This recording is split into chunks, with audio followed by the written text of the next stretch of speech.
Hello and welcome dear students. So આજે છે આપણો લેક્ચર નંબર 3 દ્વિપદી પ્રમેયનો, રાઈટ. સો પ્રીવિયસ લેક્ચરમાં આપણે દ્વિપદી પ્રમેયનો એક ઇમ્પોર્ટન્ટ ટોપિક ભણી ગયા હતા, દેટ ઇઝ વ્યાપક પદ એટલે કે જનરલ ટર્મનું સૂત્ર શું છે.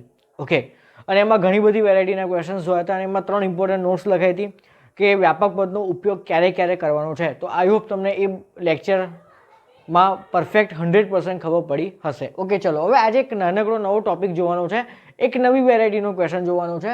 જો હવે આમાં શું કહે છે કે એક આની તમને a માઇનસ બીની 9 ઘાત ટાઈપનો કોઈ ક્વેશ્ચન છે, એના વિસ્તરણમાં છેલ્લેથી પાંચમું પદ શોધો. અત્યાર સુધીમાં તો તમને એવું પૂછતા હતા ને કે આ વિસ્તરણનું પાંચમું પદ શોધો, રાઈટ. બટ હવે કયું પદ શોધવાનું કીધું છે?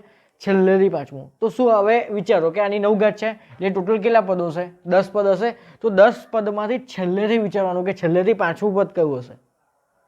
ઓકે, ચલો ધારો કે કોઈ તમને મોટી ઘાત આપેલી હોય, ધારો કે 15 ઘાત આપેલી છે તો 16 ઘાત, ટોટલ 16 ટર્મ થશે. એમાં 16 ટર્મમાંથી ધારો કે તમને છેલ્લેથી સાતમું પદ શોધવાનું કીધું હોય તો કયું હશે, કેમનું ખબર પડે? તો એના માટેનો આપણે એક મસ્ત તોડ હું તમને બતાવું, એનો એક જુગાડ બતાવું કે જ્યારે તમને આ એક વેરાયટી છે નવી ક્વેશ્ચનની આ ચેપ્ટરની, કે જ્યારે તમને કોઈ પણ વિસ્તરણનું છેલ્લેથી કોઈ પદ પૂછે ને, છેલ્લેથી કોઈ પર્ટિક્યુલર નંબરનું પદ, તો એનો શું જુગાડ છે ને, ચલો તમને બતાવું. ચલો તમને ડિટેલમાં એક થિયરી સમજાવું. ધારો કે x પ્લસ વાયની n ઘાત બરાબર, યા તો a પ્લસ બીની n ઘાત, વોટ એવર જે ચલો એનાથી કંઈ ફરક પડતો નથી. ચલો આપણે a અને b જ લીધા છે અત્યાર સુધીમાં, તો a અને b જ લઈને તમને સમજાવું. તો a પ્લસ બીની n ઘાતનું સૂત્ર શું એ મને કહો. તો nc0 a raise to n plus nc1 a raise to n minus 1 into b plus nc2 a raise to n minus 2 b square plus up to છેલ્લેથી ત્રીજું પદ કયું હશે એ મને કહો ખાલી. છેલ્લેથી ત્રીજું પદ કયું હશે? તો nc n માઇનસ 2 બરાબર, પછી એનો સ્ક્વેર હશે બરાબર, અને બીની n માઇનસ 2 ઘાત હશે, પ્લસ એના પછીનું પદ કયું હશે? તો nc n માઇનસ 1 બરાબર, પછી એ હશે અને બીની કઈ ઘાત હશે? તો બીની n માઇનસ 1 ઘાત હશે, અને લાસ્ટનું પદ કયું હશે? તો ncn બરાબર, અને એ તો હશે જ નહીં એમાં, અને છેલ્લે શું હશે? બીની n ઘાત. તો આ છે બેઝિકલી આનું વિસ્તરણ.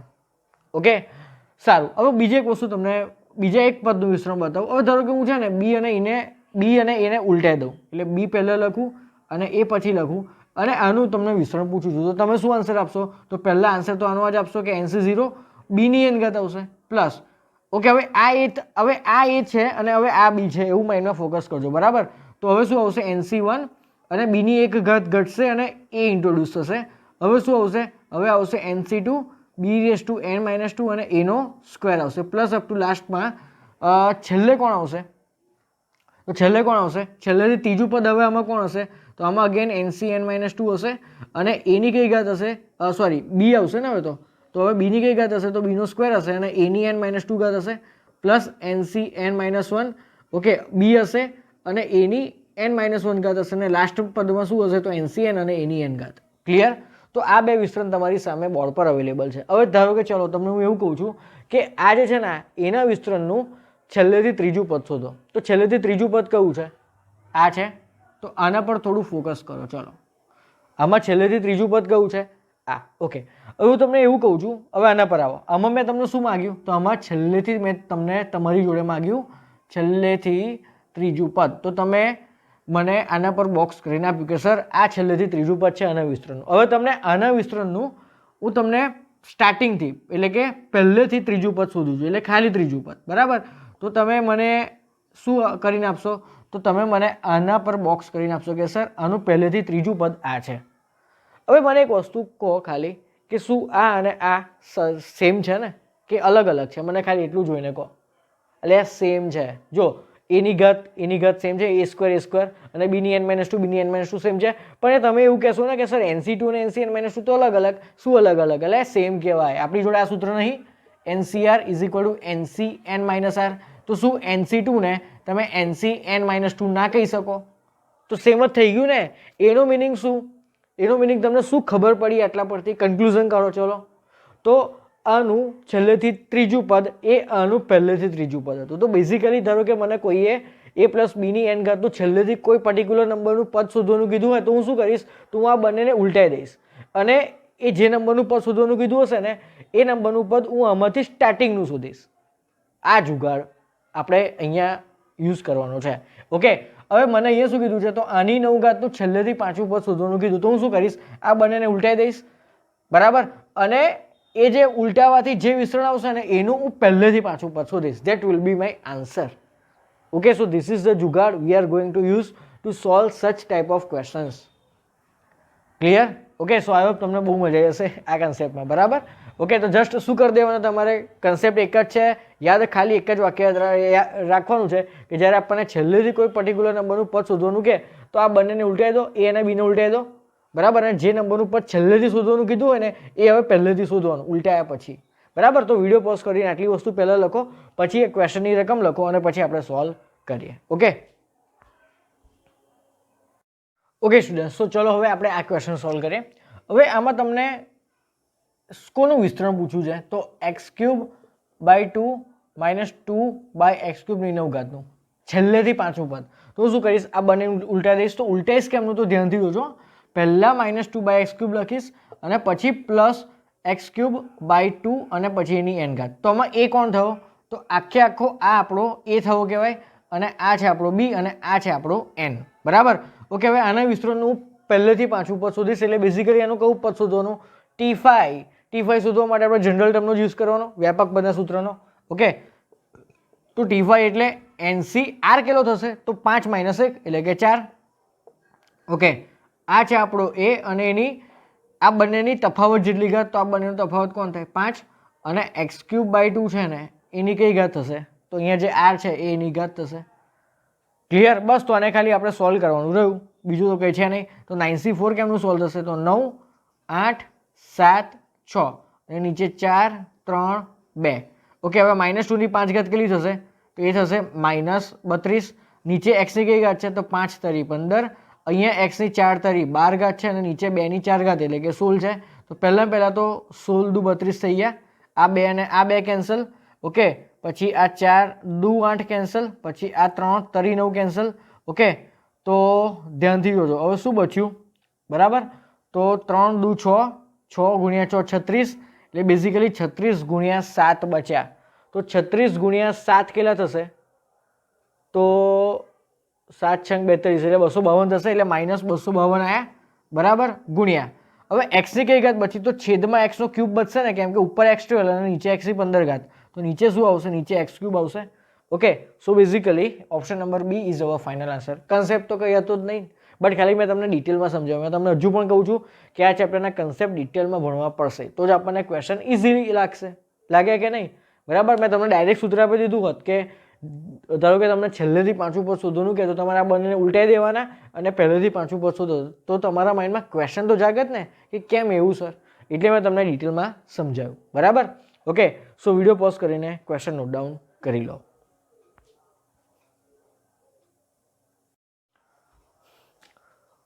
ઓકે સ્ટુડન્ટ, સો હવે એક મસ્ત ઇન્ટરેસ્ટિંગ ક્વેશ્ચન જોઈએ. શું કહે છે, જો 1 + x × 1 - x ની n ઘાત, બરાબર. એટલે આનું જે વિસ્તરણ હશે ને એ આખા વિસ્તરણને તમારે આ કૌંસમાં ગુણી કાઢવાનું 1 + x જોડે, અને આ જે આખો જવાબ આવે એ આખા જવાબમાં તમારે x ની n ઘાતનો સહગુણક શોધવાનો છે.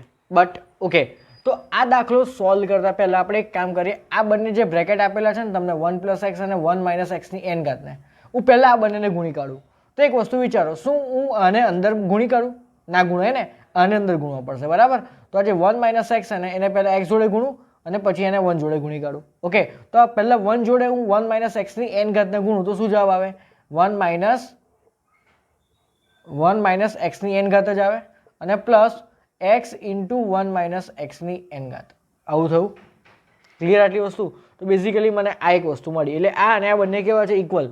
તો મારે આમાંથી x ની n ઘાતનો સહગુણક શોધવાનો છે. તો હું શું કરીશ, તો હું પહેલાં આમાંથી x ની n ઘાતનો સહગુણક શોધીશ અને પછી આ આખામાંથી હું x ની n ઘાતનો સહગુણક શોધીશ અને એ જે બંને સહગુણકો આવે એમનું શું કરીશ, સરવાળો શોધીશ. ઓકે, એટલે x ની n ઘાતનો સહગુણક આમાંથી શોધવાનો વત્તા શું કરવાનું, આમાંથી જે x ની n ઘાતનો મને સહગુણક મળે એ બંનેનો શું કરવાનો, આપણે સરવાળો કરવાનો છે. ક્લિયર આટલી વસ્તુ? ઓકે, સારું. હવે 1 - x ની n ઘાતમાંથી આપણે x ની n ઘાતનો પહેલાં સહગુણક શોધીએ. એટલે 1 - x ની n ઘાતનું મારે શું શોધવું પડશે, વ્યાપક પદ. ઓકે, તો શું થશે, તો TR + 1 = NCR. બરાબર. પછી એ કોણ છે અહીંયા 1 એટલે 1ની n માઇનસ r ઘાત થશે. ને બી કોણ છે તો બી મેં તમને શીખવાડ્યું હતું કે જ્યારે a માઇનસ બીની n ઘાતમાં આપણે વ્યાપક પર શોધવાનું સૂત્ર વાપરવું હોય ને તો અહીંયા પ્લસ કરીને માઇનસ કરી દેવાનું એટલે બી કોણ થશે માઇનસ એક્સ એટલે માઇનસ એક્સની r ઘાત થશે. ઓકે હવે હું એક નાનો ચેન્જ અહીંયા એવું કરું છું તો 1ની કોઈ પણ ઘાત કરો જવાબ શું આવે 1. ઓકે હવે આ જે માઇનસ એક્સની r ઘાત છે ને એને આ રીતે લખાય -1ની r ઘાત અને એક્સની r ઘાત લખાય આ રીતે. ઓકે હવે આના વિસ્તરણમાંથી મારે એક્સની કયા ઘાતનો સહગુણક જોઈએ છે તો એક્સની n ઘાતનો તો r બરાબર કેટલા થશે n. ઓકે તો આમાંથી એક્સની n ઘાતનો સહગુણક કોણ આવ્યો તો જ્યાં તમને r દેખાય ત્યાં n મૂકી દો તો અહીંયા NCN થશે અને NCN શું થાય 1 અને -1ની n ઘાત થશે તો -1ની n ઘાત કોણ થાય એનું એ જ થશે બરાબર. કેમ કે હવે n યુગ્મ છે કે યુગ્મ મને નથી ખબર એટલે આપણે -1ની n ઘાત એમનું એમ જ રાખવું પડશે. અને આ તો એક્સની n ઘાત થઈ ગઈ એટલે આપણે જોઈતું હતું શું બેઝિકલી એક્સની n ઘાતનો મારે આ સહગુણક જોઈતો હતો એમાંથી આ મેં લખ્યું બટ NCN શું થતું હતું 1 એટલે મેં લખ્યું નથી તો મને બેઝિકલી આ પહેલો પાર્ટ મળી ગયો. હવે હું આ શોધીશ. હવે આ છે ને પ્યોર લોજિકલ છે. શું હવે મારે કોનો તો x ઇન્ટુ 1 માઇનસ એક્સની n ઘાતમાંથી મારે એક્સની n ઘાતનો સહગુણક જોઈએ છે. તો x છે અને જોડે શું છે 1 માઇનસ એક્સની n ઘાતમાંથી મારે એક્સની n ઘાતનો સહગુણક જોઈએ છે. તો હું શું કરીશ તો આ જે વિસ્તરણ છે ને એમાંથી હું છે ને એક્સની n માઇનસ 1 ઘાતનો સહગુણક શોધીશ. કેમ એવું તો મને ઓવરઓલ શું મળશે તો મને એક્સની n ઘાતનો સહગુણક મળશે. કેમ એવું કેમ કે યાર આ પદ જોડે ઓલરેડી છે ને એક એક્સ ગુણેલો છે તો આધાર સરખો તો ઘાતોનો શું થાય સરવાળો તો કરો તો સરવાળો 1 પ્લસ n માઇનસ 1 શું થાય n જ થાય ને. બેઝિકલી આ શું આવ્યું એક્સની n ઘાત જ થયું. એનો મિનિંગ કે મારે આમાંથી કોનો સહગુણક શોધવાનો તો ખાલી એક્સની n માઇનસ 1નો સહગુણક શોધવાનો. હવે 1 માઇનસ એક્સની n ઘાત તો આપણે ઓલરેડી અહીંયા શોધેલું જ છે તો આમાં એક્સની કઈ ઘાત જોઈએ છે મારે એક્સની n માઇનસ 1 ઘાત જોઈએ છે તો આરની કઈ ઘાત લેવાની મારે એટલે r જગ્યાએ શું લેવાનું r બરાબર શું લેવાના તો n માઇનસ 1 બરાબર. તો મને શું મળશે અહીંયા તો NC n માઇનસ 1 શું મળશે મને અહીંયાથી NC n માઇનસ 1 ઇન્ટુ -1ની કઈ ઘાત મળશે તો -1ની n માઇનસ 1 ઘાત મળશે અને અહીંયા શું મળશે તો એક્સની n માઇનસ 1. તો બેઝિકલી મારે શું જોઈતું હતું તો અહીંયાથી ખાલી મારે એક્સની n માઇનસ 1 ઘાતનો સહગુણક જોઈતો હતો વિચ ઇઝ ધીસ બરાબર. હવે એ મારે બંને સહગુણકોનો શું કરવાનો સરવાળો શોધવાનો બરાબર. તો સરવાળો કરો તો આનો સહગુણક કોણ હતો તો -1ની n ઘાત વત્તા આનો સહગુણક કોણ આવ્યો તો NC n માઇનસ 1. ઓકે અને જોડે શું છે તો -1ની n માઇનસ 1. હવે NC n માઇનસ 1 કેટલા થાય that is n NC n minus 1 કેટલા થાય n થાય ને જો સમજાવ NC n માઇનસ 1 ને શું તમે આ રીતે લખી શકો NC n minus n minus 1 બરાબર. તો આ શું થયું કહેવાય બેઝિકલી તો NC1 જ થયું કહેવાય ને અને NC1 શું થાય n થાય બરાબર. તો આ છે -1ની n ઘાત વત્તા n ઇન્ટુ -1ની n માઇનસ 1 ઘાત બરાબર. ઓકે હવે આને સોલ્વ કરીને આપણે ચારમાંથી કોઈ એક આન્સર લાવવાનો છે. હવે ધ્યાનથી જોજો આને કેમનું સોલ્વ કરું છું તો આ -1ની n ઘાત એમની એમ n એમનો એમ. હવે આ જે -1ની n માઇનસ 1 ઘાત છે ને એને હું આ રીતે લખું છું -1ની n ઘાત ગુણ્યા -1ની -1 ઘાત મેં આ ઘાતને અલગ કરી. Okay okay now tell me what is -1ની -1 ઘાત -1 થાય -1ની -1 ઘાત શું થાય -1. તો આ -1ની n ઘાત આમ પ્લસ માઇનસ જો આ માઇનસ અને આ પ્લસ શું થઈ જશે માઇનસ અને n ગુણ્યા -1ની n ઘાત. હવે આ બંનેમાંથી કોમન શું નીકળશે -1ની n ઘાત તો કૌંસમાં શું બચ્યું કૌંસમાં બચ્યું 1 અને -n. તો આ આવ્યો આપણો final answer which is in option number B. છે જબરજસ્ત દાખલો. તો લોજિક અહીંયા હતો મારે આખા આ પદમાંથી એક્સની n ઘાતનો સહગુણક જોતો હતો બટ અહીંયા એક એક્સ ઓલરેડી ગુણેલો છે તો આમાંથી તમે એક્સની n માઇનસ 1નો સહગુણક શોધો તો આખામાંથી એક્સની n ઘાતનો સહગુણક મને મળ્યો કહેવાય ને બરાબર. તો આમાંથી જે એક્સની n માઇનસ 1 ઘાતનો સહગુણક હશે એ જ મારો ઓવરઓલ શું હશે એક્સની n ઘાતનો સહગુણક હશે. તો એક્સની n ઘાતનો સહગુણક આમાંથી અને આમાંથી જે આવ્યો એ બંનેનો શું કરવાનો સરવાળો અને સાદુરૂપ આપો તો આન્સર આવી જશે. છે જબરજસ્ત question. Okay so video pause કરીને આ ક્વેશ્ચન નોટ ડાઉન કરી લો અને તમારી રીતે આ બધી વસ્તુ તમે નોટ ડાઉન કરજો તો જેથી નેક્સ્ટ ટાઈમ તમે જ્યારે વાંચો તો તમને ખબર પડે કે આ રીતનું બધું સ્ટેપ્સ છે. ઓકે સો આ બધું વસ્તુ પરફેક્ટલી તમે લોકો નોટ કરી લેજો. ઓકે સ્ટુડન્ટ સો હવે જોઈએ આપણો નેક્સ્ટ ક્વેશ્ચન.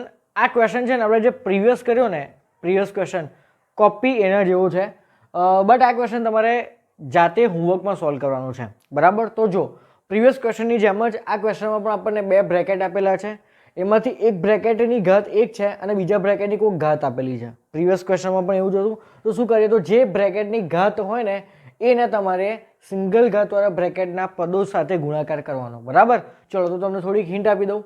તો આ જે આખું જે પદ છે, જે આખું બ્રેકેટ છે, એ વારાફરતી આ ત્રણ પદ જોડે ગુણાકારમાં જશે. બરાબર, તો 1 જોડે આખાનો ગુણાકાર થશે તો શું થશે, તો 1 + 1/x ની 8 ઘાત, બરાબર, પ્લસ 3x² × 1 + 1/x ની 8 ઘાત વત્તા x ની 4 ઘાત, એની જોડે કોણ આવશે, તો 1 + 1/x ની 8 ઘાત. બરાબર, ઓકે. હવે મારે આ બંને બ્રેકેટના ગુણાકારમાંથી કોનો x⁻1 ઘાતનો સહગુણક જોઈએ છે.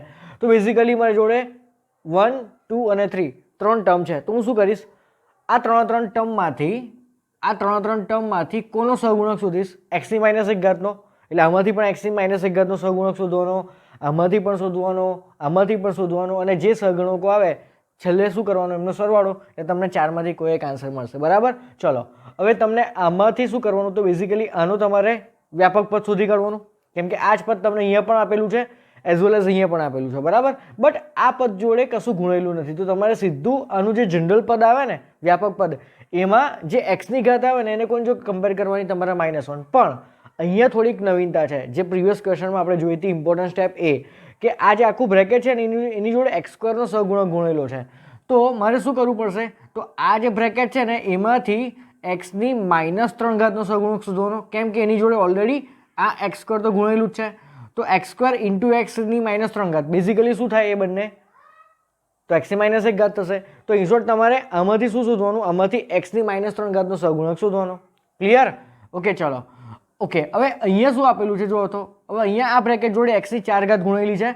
તો આખામાંથી x ની -1 ઘાતનો સહગુણક શોધવા માટે આમાંથી મારે x ની -5 ઘાતનો સહગુણક શોધવો પડશે, કેમ કે એની જોડે યાર ઓલરેડી આ x ની 4 ઘાત તો ગુણેલા છે. ક્લિયર? ઓકે, તો આમાંથી x ની -1 ઘાતનો સહગુણક શોધો, આમાંથી x ની -3 ઘાતનો, અને આમાંથી x ની -5 ઘાતનો સહગુણક શોધો. જે આન્સર બધાનો સરવાળો કરો તો તમને આન્સર મળી જશે. તો આ એક મેં તમને એકદમ પ્રોપર હિન્ટ આપી છે. ઓકે, સો આ ક્વેશ્ચન તમારે જાતે સોલ્વ કરવાનો છે, અને જે પણ કંઈ આન્સર તમારો આવે એ કમેન્ટ બોક્સમાં, ચેટ બોક્સમાં લખીને સેન્ડ કરજો. ઓકે, સો વિડીયો પોઝ કરીને ક્વેશ્ચન નોટ કરી લો. ઓકે સ્ટુડન્ટ, સો હવે આપણે એક નવો ટોપિક જોઈએ, મધ્યમ પદ. બરાબર, હવે મધ્યમ પદમાં ક્વેશ્ચન કેમ ના આવે, તો મધ્યમ પદ ફાઇન કેમનું કરવાનું, તો છે શું ફંડા, તો બેઝિકલી તમને a + b ની n ઘાતનું તમને આખું વિસ્તરણ આવડે છે. હા, બરાબર, તો આખા વિસ્તરણનું મધ્યમ પદ કયું હશે એ ડાયરેક્ટલી ફાઇન કરવાનું. ધારો કે તમને એવું પૂછે કે 2x + 3y ની 5 ઘાત ના વિસ્તરણનું મધ્યમ પદ કયું, તો શું તમે 2x + 3y ની 5 ઘાતનું આખું વિસ્તરણ લખશો ફોર્મ્યુલા એપ્લાય કરીને, અને પછી એમાંથી જે મધ્યમ પદ આવશે એ તમે આન્સરમાં મૂકશો? ના, એવું ક્યારેય કરવાનું નહીં. એની સીધી ફોર્મ્યુલા છે. તો ફોર્મ્યુલા શું કહે છે, તો એક સિમ્પલ વસ્તુ હું તમને સમજો. અહીંયા a + b ની ઘાત કઈ છે, n. બરાબર, તો એના કુલ પદોની સંખ્યા કેટલી, n+1. બરાબર, ઓકે, ચલો હવે માની લો કે હું a + b બરાબર એની 4 ઘાત લઈ લઉં, તો એમાં કુલ પદોની સંખ્યા કેટલી હશે એના વિસ્તરણમાં, 5 હશે ને. બરાબર, ઓકે, તો માની લો કે પહેલું પદ, આ બીજું પદ, આ ત્રીજું પદ, આ ચોથું પદ અને આ પાંચમું પદ, બધા વચ્ચે શું હશે, વત્તા વત્તા વત્તા એવું જ હશે ને. બરાબર, તો 4 ઘાતના વિસ્તરણમાં કુલ પદોની સંખ્યા કેવું હશે, 5. એટલે t1 એટલે ટર્મ 1, ટર્મ 2, ટર્મ 3 એ રીતનું મેં લખેલું છે. તો હવે વિચારો ને, આ 5 પદો લખેલા છે, એમાંથી વચ્ચેનું પદ કયું, મધ્યમ પદ કયું, તો t3. તો t3 એ આપણું શું થયું કહેવાય, મધ્યમ પદ થયું કહેવાય. તો આ વસ્તુ મેં તમને પોઈન્ટ નંબર 1માં સમજાવેલી છે કે જો તમારો n એટલે કે તમારી ઘાત એ પોતે બેકી હોય, તો 4 એ બેકી છે ને. બરાબર, તો એક જ મધ્યમ પદ મળ્યું ને કે નહીં, એક જ મધ્યમ પદ મળ્યું. હવે મધ્યમ પદનો પ્રેક્ટિકલ મિનિંગ શું થાય છે, તો એક મધ્યમ પદ એ એવું એક પદ છે કે જેનાથી ડાબી બાજુ આવેલા કુલ પદોની સંખ્યા અને એનાથી જમણી બાજુમાં કુલ આવેલા પદોની સંખ્યા સમાન હોય, તો એવા પદને શું કહેવાય, મધ્યમ પદ કહેવાય. ચેક કરો, આનાથી લેફ્ટ હેન્ડ સાઈડમાં કેટલા પદ છે, 2, અને એ 2 જ પદ પાછા એનાથી કેવા છે, રાઈટ હેન્ડ સાઈડમાં. હવે t2 ને જો તમે મધ્યમ પદ કહો તો ચાલે નહીં, કેમ કે એનાથી લેફ્ટ હેન્ડ સાઈડમાં એક જ પદ છે, બટ એનાથી જમણી બાજુમાં 3 પદો છે. ઓકે, સો મધ્યમ પદ કોને કહેવાય એ તમને ખબર પડી. બરાબર, ઓકે, તો આ વસ્તુ ક્લિયર. ઓકે, ક્લિયર તો ખરું, તો કહેજે શું અહીંયા, તો એક જ મધ્યમ પદ મળે, અને એ કયા નંબરનું પદ હશે, તો એ n+2/2, જ્યાં n શું છે તો n એ આપણી ઘાત, તો 4. તો અહીંયા આ પર્ટિક્યુલર એક્ઝામ્પલ માટે n બરાબર કોણ 4, તો 4 + 2 6, 6/2 3, એટલે ત્રીજું પદ એ આપણું મધ્યમ પદ બનશે. તો 1 2 3 ત્રીજું પદ જ છે ને. ક્લિયર? ઓકે, તો જ્યારે તમને કોઈ બેકી ઘાત આપેલું હોય તો એ ટાઈમે યાદ રાખજો, એક જ વાક્ય યાદ રાખવાનું છે, જો તમને બેકી ઘાત આપેલી હોય તો એક જ મધ્યમ પદ મળે, અને એ કયું મધ્યમ પદ હશે, કયા નંબરનું પદ તમારું મધ્યમ પદ હશે, તો n+2/2 મું પદ એ તમારું મધ્યમ પદ હશે. ક્લિયર? ચલો એક બીજું એક્ઝામ્પલ લો. ધારો કે તમને a + b ની કોઈ તમને 5 ઘાત આપે તો એના વિસ્તરણમાં ટોટલ કેટલા પદો હશે? 6. ઓકે, તો t1 t2 t3 t4 t5 t6. તો જુઓ આમાં બે મધ્યમ પદ મળે, કેમ કે આ બંનેથી લેફ્ટ હેન્ડ સાઈડમાં બે પદો છે અને આનાથી રાઈટ હેન્ડ સાઈડમાં બે પદો છે. બરાબર? તો આ બંને શું થયા કહેવાય? મધ્યમ પદ થયા. તો એનો મિનિંગ કે જ્યારે તમારી ઘાત n એ એકી હશે ત્યારે આપણને બે મધ્યમ પદ મળશે, અને એ કયા નંબરના પદો મધ્યમ પદ હશે? તો n+1/2 એટલે 5 + 1 6, 6/2 એટલે ત્રીજું અને એના પછીનું ચોથું, એટલે કે ત્રીજું અને ચોથું પદ મધ્યમ પદ હશે. ઓકે, સો આ વસ્તુ નોટ ડાઉન કરી લો.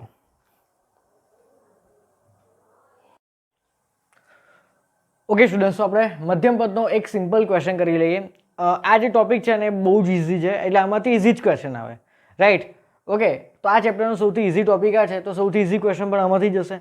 બરાબર? તો આમાંથી જનરલી ક્વેશ્ચન રેર કેસમાં પૂછાય તો GEE મેન્સમાં. બરાબર? ચલો, તો શું કહે છે? x + 1/x ની 10 ઘાતના વિસ્તરણનું મધ્યમ પદ શોધો. તો પહેલા ડિસાઈડ કરો કે તમારી n કેવી છે. તો n છે n = 10. તો n એ કેવી છે? બેકી છે ને. બરાબર? તો કુલ પદોની સંખ્યા કેવી હશે? 11, એટલે કે તમને એક જ મધ્યમ પદ મળશે. તો કયું મધ્યમ પદ મળશે? તો એ શોધવાનું સૂત્ર શું? તો n+2/2 મું પદ. ઓકે, તો n એટલે 10, 10 + 2 12, 12/2 6, એટલે તમારું છઠ્ઠું પદ એ તમારું મધ્યમ પદ હશે. એનો મિનિંગ કે આપણે છઠ્ઠું પદ શોધવાનું આના વિસ્તરણનું. ક્લિયર? ચલો, છઠ્ઠા પદને લખાય કઈ રીતે? t6. તો r કેટલા હશે? આનાથી એક ઓછા, એટલે કે 5. તો 10c5 a કેટલો છે? x આ બંનેનો ડિફરન્સ. ઓકે, અને b કોણ છે? 1/x, એની r જેટલી ઘાત થાય. બરાબર? તો 10c5. ઓકે, તો 10c5 છે ને, આન્સર એકચ્યુઅલી 10c5 ના ફોર્મમાં જ છે. ઓકે, એટલે આપણે એને 10c5 જ રાખવાનું. બરાબર? ચલો, આ છે x ની 5 ઘાત અને આ છેદમાં x ની 5 ઘાત કહેવાય. તો યાર આ બંને કેન્સલ, તો શું જવાબ આવ્યો તમારો? 10c5. બસ, તો આ રીતના એક સિમ્પલ ક્વેશ્ચન હતો. બરાબર? ઓકે, અને જ્યારે તમને કોઈ એકી ઘાત આપેલી હોય તો તમને બે મધ્યમ પદ મળશે. ક્લિયર? ઓકે, સો આ એક સિમ્પલ ટોપિક હતો. સો આ ક્વેશ્ચન નોટ ડાઉન કરી લો.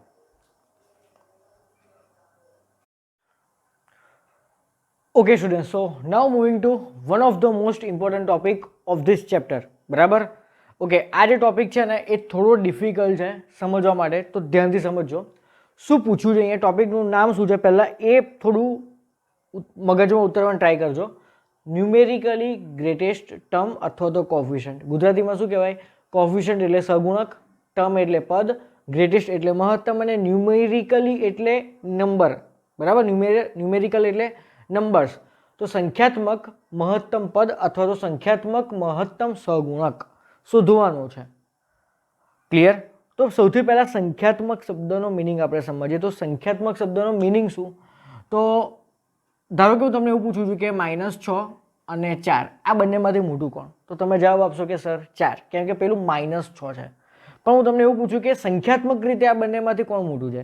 તો જ્યારે હું સંખ્યાત્મક તમને કોઈ વસ્તુ પૂછે ને, તો એનું મિનિંગ કે તમારે ખાલી એની નંબર સાથે તમને લેવા દેવા છે. એની આગળ કઈ નિશાની છે ને એની સાથે તમને કોઈ લેવા દેવા છે નહીં. તો એ ટાઈમે માઇનસ જો તમે ઇગ્નોર કરો તો તમને શું લખેલું દેખાય છે? 6. તો તમને કોઈ ન્યુમેરિકલી અથવા તો સંખ્યાત્મક રીતે તમને કોઈ મોટું સંખ્યા પૂછે તો એ ટાઈમે શું આન્સર આવે? પછી એ ટાઈમે 6 આન્સર આવશે, કેમ કે એની પોતાની વેલ્યુ 6 છે ને, એ પોતે શું છે? 6. એટલે સંખ્યાત્મક એ પોતે સંખ્યા કેવી છે? 4 કરતાં તો મોટી ને, ભલે એની આગળ માઇનસ સાઇન હોય. તો કોઈ તમને જ્યારે એમને પૂછે કે આ બંનેમાંથી મોટું કોણ, તો એ ટાઈમે તમારે નિશાની જે છે એને કન્સિડર કરવાની, એને ગણવાની. ક્લિયર? ઓકે, બટ જે ટાઈમે તમને કોઈ સંખ્યાત્મક રીતે પૂછે કે ન્યુમેરિકલી એ વસ્તુ પોતે કેવી છે, તો એ ટાઈમે આપણે એના માનાંકને કન્સિડર કરવું પડે, કેમ કે -6 નો માનાંક +6 હશે ને. એનો મિનિંગ કે કોઈ પણ વસ્તુનો તમે માનાંક એ શું ઇન્ડિકેટ કરે છે? એકચ્યુઅલી એની પોતાની સંખ્યાત્મક રજૂઆત ઇન્ડિકેટ કરે છે. બરાબર? તો એ ન્યુમેરિકલી પોતે 6 છે ને, અને પેલું છે 4. તો 6 અને 4 માંથી મોટું કોણ? 6. તો એ વસ્તુ સંખ્યાત્મક રીતે મોટી થઈ. તો આ એક સિમ્પલ સંખ્યાત્મક શબ્દનો મિનિંગ હતો, બરાબર. ચલો હવે આ તો આપણે જોવાનું નથી, આપણે તમને ખાલી જસ્ટ એક મિનિંગ સમજાવ્યો ગુજરાતીમાં. ઓકે, હવે આ ચેપ્ટરમાં આ ટોપિકનો યુઝ શું છે, તો તમને ધારો કે એક્સ પ્લસ વાયની એન ઘાતનું વિસ્તરણ આપેલું છે, એમાં કેટલા પદો છે, n+1 પદો છે. ચલો તો માની લો કે આમાં T1 છે પહેલું પદ, પછી આ T2 છે, પછી T3 છે, પ્લસ અપ ટુ આગળ કોઈ એક TRનું પદ છે, પછી કયું પદ હશે, TR+1નું પદ હશે, અપ ટુ લાસ્ટમાં TNનું પદ હશે, અને એનાથી લાસ્ટમાં કોણ હશે, TN+1નું પદ હશે. કેમ કે n ઘાત હોય તો n+1 નંબરના ટોટલ ટર્મ હોય. આ પહેલું પદ, બીજું પદ, ત્રીજું પદ, અપ ટુ આ n+1નું ટર્મ. ઓકે, તો તમારે કરવાનું છે શું, તો આ બધા n+1 પદોમાંથી સૌથી મોટું પદ કયું, સંખ્યાત્મક રીતે સૌથી મોટું પદ કયું, કે આમાંથી કોની વેલ્યુ સૌથી મોટી છે. માની લો કે આ આવ્યો -6, આ આવ્યો 4, આ આવ્યો -10, બરાબર. ઓકે, તો માની લો કે બધામાંથી સૌથી મોટું કોણ, તો -10 થશે. ક્લિયર? ઓકે, તો એ રીતે આપણે ન્યુમેરિટિકલી ગ્રેટેસ્ટ ટર્મ ફાઇન્ડ કરવાનું છે. તો એની ફોર્મ્યુલા મેં તમને અહીંયા આપેલી છે. એકચ્યુઅલી આ ફોર્મ્યુલાનું જે ડેરિવેશન છે ને બહુ લાંબુ છે. જો હું તમને અહીંયા એક્સપ્લેન કરવા બેસીશું 30 થી 35 મિનિટ જેટલો ટાઈમ થઈ જશે, બરાબર. તો એવો ખોટો ટાઈમ પાસ કરવાની જરૂર નથી, કેમ કે JEEમાં આપણે કોઈ જાતનું ડેરિવેશન આવતું નથી, બરાબર. તો ખાલી ફોર્મ્યુલા સાથે અત્યારે આપણે મતલબ રાખો. તો ધારો કે આપણે એવું માની લઈએ છીએ કે TR+1નું આમાંથી જે પદ છે ને એ ન્યુમેરિકલી ગ્રેટેસ્ટ ટર્મ છે, એ સૌથી મોટું પદ છે. ઓકે, હવે પદ અને સહગુણક વચ્ચેનો ડિફરન્સ હું તમને સમજાવું. મેં પહેલાં શું સમજાવ્યું તમને, સંખ્યાત્મક શબ્દોનો મિનિંગ સમજાવ્યો. ઓકે, હવે હું તમને પદ અને સહગુણકનો મિનિંગ સમજાવું. તો માની લો કે આ જે x + y ની n ઘાત, તો એનું જનરલ પદ કહું, એનું વ્યાપક પદ કહું, તો TR+1 = NCR x(n - r) અને y(r) થશે. ક્લિયર? તો એક વસ્તુ વિચારો, આમાં ચલ કયા, એક્સ અને વાય બંને ચલ કહેવાય. સારું, હવે કોઈ તમને પૂછે કે આમાંથી પદ કયું, આ જે જમણી બાજુમાં લખેલું છે ને એમાંથી પદ કયું, તો આખે આખું આ શું કહેવાય, પદ કહેવાય. આખે આખું આ પદ કહેવાય, બધું જ ગણી કાઢવાનું એને પદ કહેવાય. અને કોઈ તમને સહગુણક પૂછે તો ચલ જોડે જે કઈ વસ્તુ ગુણેલી છે ને એને શું કહેવાય, એને ખાલી કહેવાય સહગુણક. આને શું કહેવાય, સહગુણક. એટલે ચલ સાથે જે વસ્તુ ગુણેલી છે એને શું કહેવાય, સહગુણક. અને કોઈ આખું પદ પૂછે તો આખું પદ થયું, બરાબર. તો તમને આ ટાઈપના ક્વેશ્ચનમાં બે વસ્તુ પૂછી શકે છે. તમને કોઈ સંખ્યાત્મક રીતે મહત્તમ પદ કયું એ આખું પદ પૂછી શકે, અથવા તો કોઈ તમને બીજી રીતે આવું પણ પૂછી શકે કે સંખ્યાત્મક રીતે સૌથી મોટું સહગુણક કહો. તો એકચ્યુઅલી આપણે સંખ્યાત્મક રીતે સૌથી મોટો પદ જ શોધવાનું, અને એમાં જે આ NCR વાળું જે ટર્મ છે એ આપણું સૌથી મહત્તમ સહગુણક થઈ ગયો, તો એ આપણે આન્સરમાં લઈ લેવાનો. ક્લિયર? એટલે વસ્તુ તો આમ એક જ છે, પણ અંદર પર્ટિક્યુલરલી તમે જોવા જાવ તો એ બંને વસ્તુ અલગ છે. તો આખું આ પદ કહેવાય, અને NCR વાળું જે ટર્મ હોય ને, બરાબર, 3C2 5C6 5C2 6C5 એ બધું શું કહેવાય, એ બધા ખાલી સહગુણક કહેવાય. ક્લિયર આટલી વસ્તુ? સારું, તો હવે આ જે માની લો કે આપણે TR+1નું પદ જે છે આમાંથી એ સૌથી મોટું છે એવું માની લો, તો આપણે પહેલાં m શોધવાનું. ઓકે, એ m શું છે, તો mની વેલ્યુ છે n+1/1 + x/y. n શું છે, તો n એ આપણા વિસ્તરણની ઘાત. ઓકે, હવે x અને y શું છે, તો પ્લસ પહેલાં જે પણ કંઈ છે ને એ x કહેવાય. એટલે ધારો કે તમને અહીંયા 3x આપેલું હોય તો 3x એ આખે આખું x થયું કહેવાય, બરાબર. અને ધારો કે અહીંયા તમને 2y આપેલું હોય તો 2y એ આખે આખું y કહેવાય. એટલે પ્લસ પહેલાંનું જે છે ધેટ ઇઝ x, અને પ્લસ પછીનું છે ધેટ ઇઝ y. આ વસ્તુ ક્લિયર? તો પહેલાં તમારે શું ફાઇન કરી દેવાનું, m ફાઇન કરવાનો. ઓકે, હવે mના બે કેસ આવે. કેસ 1, ધારો કે m તમારો કોઈ ઇન્ટીજર ના આવે, એટલે કે કોઈ પૂર્ણાંક સંખ્યા ધારો કે ના આવી, એટલે ધારો કે કોઈ દાખલામાં mની વેલ્યુ આવી 4.5. ધારો કે mની વેલ્યુ આવી 4.5. ઓકે, હવે એ mની વેલ્યુને તમારે ક્યાં મૂકવાની, જે તમારી કોઈ વોટેવર વેલ્યુ આવી એ mની વેલ્યુને તમારે ક્યાં મૂકવાની, અહીંયા. તો તમને r ની પર્ટિક્યુલર રેન્જ મળશે. તો વિચારો, તો r ની કઈ રેન્જ મળશે, તો 4.5 - 1 એટલે 3.5 less than equal to r less than equal to m કોણ છે અહીંયા 4.5. ઓકે, હવે r શું છે, તો r એ કોઈ પદ છે ને, r શું છે, એ કોઈ પદ છે. r શું છે, કોઈ એક પર્ટિક્યુલર પદ છે.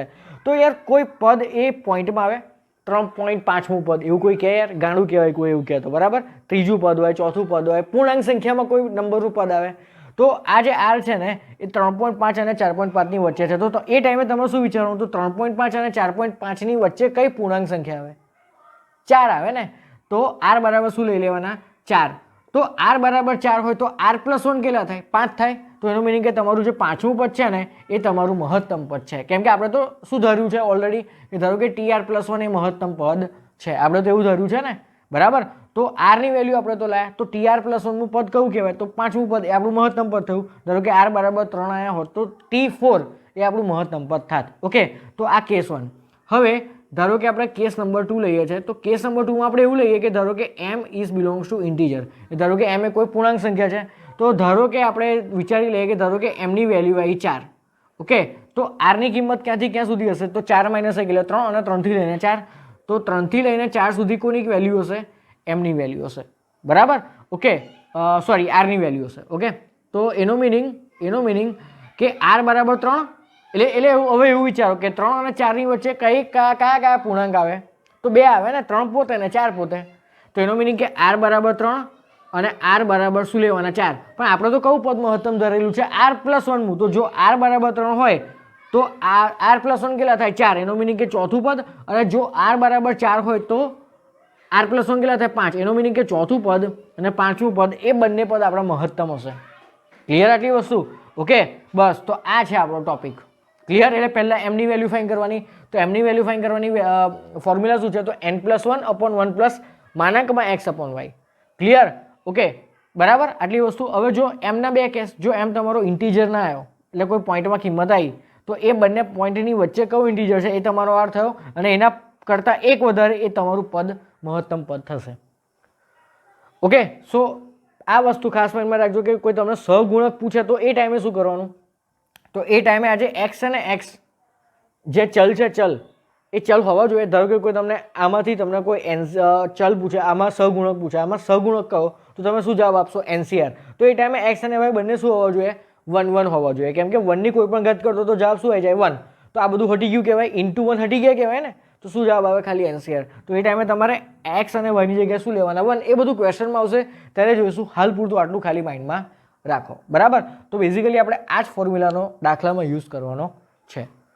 ઓકે, અને એમના બે આન્સર પોસિબલ છે. યા તો પૂર્ણાંક સંખ્યા આવે, યા તો કોઈ પોઈન્ટમાં સંખ્યા આવે. બરાબર. તો જે આવે એ રીતે આપણે ડીલ કરવાનું. જો કોઈ પૂર્ણાંક સંખ્યા પિક્ચરમાં આવે તો આપણને 2 મહત્તમ પદો મળશે, અને જો કોઈ પોઈન્ટવાળી સંખ્યા આવે તો આપણને એક જ મહત્તમ પદ મળશે. તો તમે લોકો તમારી લેંગ્વેજમાં હવે આ બધી વસ્તુઓ સમજીને વ્યવસ્થિત રીતે તમને નેક્સ્ટ ટાઈમ વાંચો ખબર પડે એ રીતે નોટ ડાઉન કરી લો.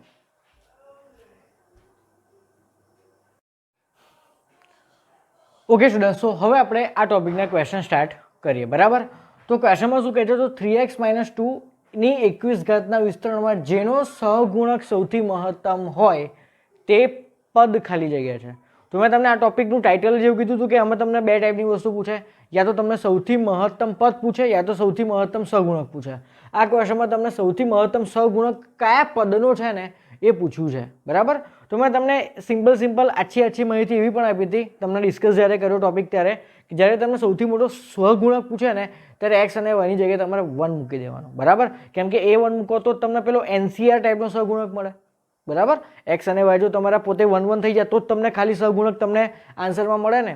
ઓકે, ચાલો. હવે મેં તમને એ ટાઈમે એવું પણ કીધું હતું કે જ્યારે એક્સપ્લેન કર્યું ત્યારે તમને આપણે x + y ની n ઘાતનું એક્ઝામ્પલ લીધું હતું, અને એમાં એવું પણ કીધું હતું કે ધારો કે આના વિસ્તરણનું TR+1 નું પદ મહત્તમ પદ છે, અને એવું પણ કીધું હતું કે પ્લસ પહેલા જે પણ કહ્યું હોય ધેટ ઇઝ યોર x, અને એના પછી જે પણ કહ્યું હોય that is your y. Okay, so અહીંયા x બરાબર કોણ હશે? 3x. અને y કોણ હશે? તો y હશે -2. કેમ કે વચ્ચે કમ્પલસરી શું હોવું જોઈએ? બે પદ વચ્ચે પ્લસ.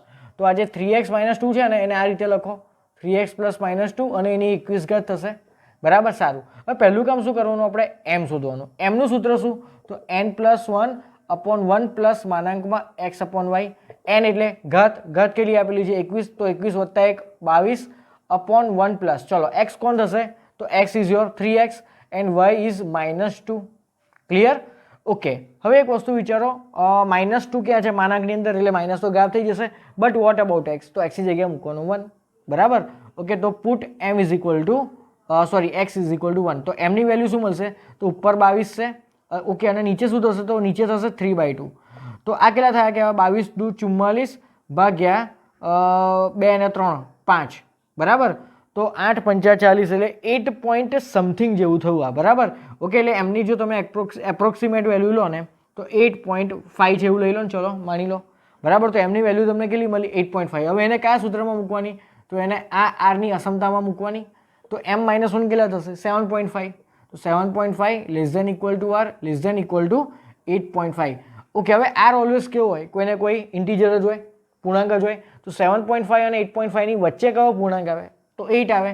એનો મિનિંગ કે આર ઇઝ ઇક્વલ ટુ 8. પણ આપણે તો એવું માન્યું હતું ને કે સૌથી મોટું પદ કયું છે? r+1. તો આર છે 8, તો r+1 કયું કહેવાય? 9. એનો મિનિંગ કે 9મું પદમાં તમને સૌથી મોટો સહગુણક મળશે. એટલે 9મા પદમાં તમારો મહત્તમ સહગુણક બેઠેલો હશે. ક્લિયર? ઓકે, તો 9મા પદમાં મહત્તમ સહગુણક હશે. અહીંયા લઈ લો કે 7મું પદ, બરાબર? એ ટાઈપનું કંઈક વિચારી લો. તો T9 આપણો આન્સર આવ્યો. ક્લિયર? ઓકે, અને સૌથી મહત્તમ સહગુણક શોધો એવું કહેતો કેમનું શોધવાનું? તો અહીંયા તમને શું ખબર પડી આટલાથી? તો કયા પદમાં મહત્તમ સહગુણક બેઠેલો હશે? તો 9મા પદમાં. તો 9મું પદ શોધો ને. તો 9મું પદ, બરાબર? તો આર કેટલો થાય? આ T9 છે, તો આર કેટલા થાય કહેવાય? 8. તો NCR સૂત્ર છે આપણું, કોઈ પદ શોધવાનું તો 21CR. આર કેટલા છે આપણા? 8, બરાબર? તો અને બીજું શું આવશે અહીંયા? એ રેસ ટુ, એ કેટલો છે આપણો અહીંયા? 3x રેસ ટુ આ બંનેની બાદબાકી, તો 21 - 8 કેટલા થશે? 13. અને બી કેટલો છે અહીંયા? -2, અને એની 8 ઘાત થશે, બરાબર? તો મેં તમને એક વસ્તુ ડિટેલમાં એવી પણ કીધી હતી કે સહગુણક એટલે શું? તો એક્સ જોડે જે પણ કંઈ ગુણેલું છે, ચલ સિવાયનું જે પણ કંઈ હોય એ બધાને શું કહેવાય? સહગુણક. તો અહીંયા એક્સ સિવાયનું કયું છે એવું શોધવા માટે મારે આને છે ને ઘાત આવી રીતે સેપરેટ કરવી પડશે, બરાબર? અને -2ની 8 ઘાત એ બેઝિકલી 2ની 8 ઘાત જ કહેવાય, કેમ કે માઇનસની 8 ઘાત થશે પ્લસ. તો બેઝિકલી આ ઇન્ટુ આ એ આપણો શું થયો કહેવાય? સહગુણક થયો કહેવાય. તો એ જો પૂછ્યું હોય તો આપણે આગળ આ સ્ટેપ કરવું પડે, બટ આમ એવું કંઈ પૂછ્યું નહોતું. ઓકે, સો આઈ હોપ તમને આ ક્વેશ્ચનમાં સરસ ખબર પડી હશે. ઓકે, સો વિડીયો પોઝ કરીને ક્વેશ્ચન નોટ ડાઉન કરી લો. ઓકે સ્ટુડન્ટ્સ, તો હવે સેકન્ડ ક્વેશ્ચન જોઈએ આ ટોપિકનો. હવે આમાં શું કહે છે? તો 3 + 2x ની 50 વિસ્તરણમાં સૌથી મોટું પદ ખાલી જગ્યા છે અને એમાં કીધું છે x = 1/5 લેવા, બરાબર? ઓકે, ચલો અત્યારે x સાઈડમાં રાખો. અત્યારે ખાલી 3 + 2x ની 50 ઉપર ફોકસ કરો. તો સૌથી પહેલાં આપણે m શોધીએ. તો m શોધવાનું સૂત્ર શું? તો n+1/1 + માનાંકમાં x/y. તો n કેટલા છે? 50. તો 50 ને 1 થશે 51, 1 પ્લસ, ચલો x કોને કહેવાય? તો પ્લસ પહેલાં જે કંઈ હોય એને x કહેવાય અને પ્લસ પછી જે કંઈ છે એને y કહેવાય, બરાબર? ઓકે, હવે આમાં x ની જગ્યાએ શું મૂકવાના આપણે? તો x ની જગ્યાએ મૂકવાના 1/5. તો x ની જગ્યાએ 1/5, તો 5 ઉપર જાય તો 5 તરી 15/2 થશે. અને 15/2 હોય પોઝિટિવ ક્વોન્ટિટી, તો એની આગળ માનાંક લખવાની જરૂર નહીં. તો આ વિચારો આ કેટલા થશે? 51 × 2 એટલે 102/17, અને 17 છંગ 102. એનો મિનિંગ કે m બરાબર કેટલા આવ્યા? 6 આવ્યા. ઓકે, હવે આને કઈ અસમતામાં મૂકવાના? તો m - 1 ≤ r ≤ m. તો m પોતે 6 છે તો આ 5 થશે. તો 5 ≤ r ≤ 6. એનો મિનિંગ કે r ની મને બે વેલ્યુ મળી 5 અને r = 6. તો મને કયું પદ? તો TR+1 એટલે કે T6, અને અહીંયાથી મળશે મને T7. તો T6 અને T7, બરાબર? તો એનો મિનિંગ કે આ બંને આપણા સાચા આન્સર થયા. ઓકે, સો વિડીયો પોઝ કરીને ક્વેશ્ચન નોટ ડાઉન કરી લો. સિમ્પલ ક્વેશ્ચન હતો, બરાબર?